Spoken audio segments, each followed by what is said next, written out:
Deməli bu arını mən keçən il beçə şəklində tutmuşdum.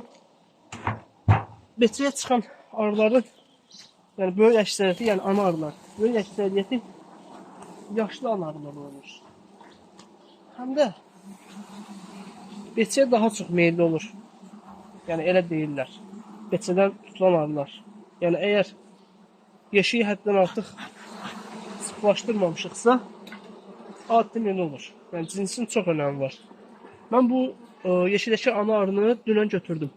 Götürmə məqsədim də nədir? Keçən səfər bölmək üçün hazırladığım koloniyadan bura ana arı üsküyü verəcəm ki, arılar özlərinə həmin cinsdən, yəni Bakbas cinsindən ana arı düzəltsinlər. Artıq bir aprel ayın 10-udur.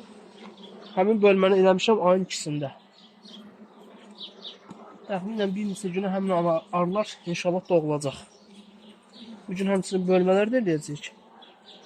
Mən istədiyim nədir? Ana arı buradan dünən götürülüb. Mən gözlədiyim odur ki, arılar burada artıq ana arı üskükləri düzəltməyə başlasınlar. Yəni artıq anasızlıqlarını hiss eləsinlər ki, anamız yoxdur. Bizə yeni ana lazımdır. Onu hiss eləsinlər ki, verdiyimiz ana arı üsküyünü kəsməsinlər. Özü kəsə bilərlər. Hələ ki burada mən ana arı üsküyü görmürəm. Yəni ana arıyı dünən götürmüşük.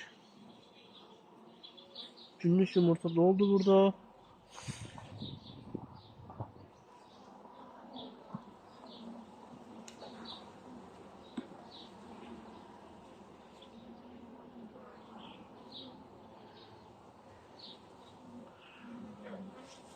Hələ ki yenə də yoxdur.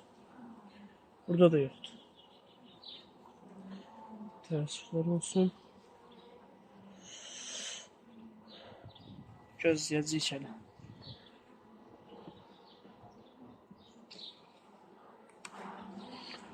Bu arının sakitliyi yaxşı idi, amma mən arılara tez-tez nəzarət edə bilmədiyimə görə beçəyə meyilli arı çox problemlər yaradacaq.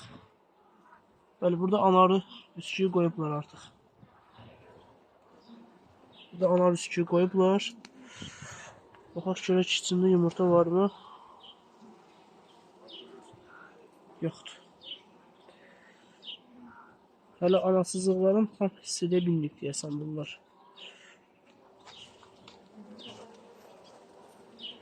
Yoxsa ana üsküyü qoyardılar.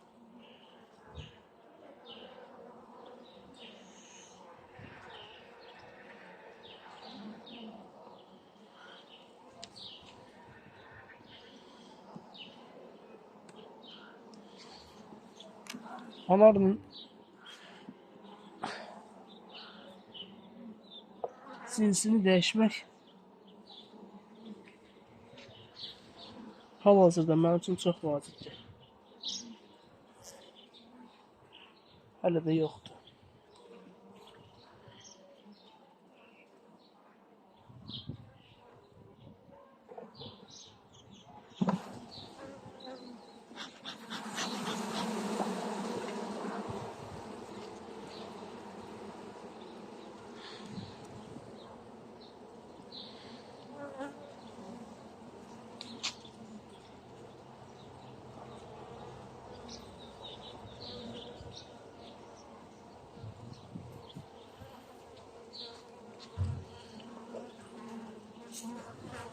Burada var ana üsküyü.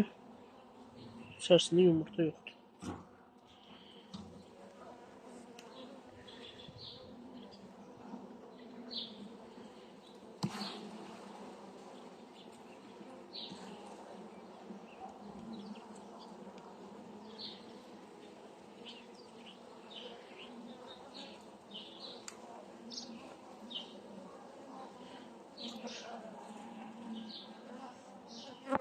Təəssüf ki, yox.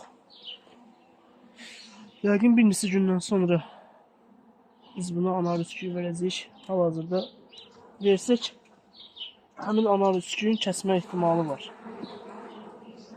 İstəmirəm.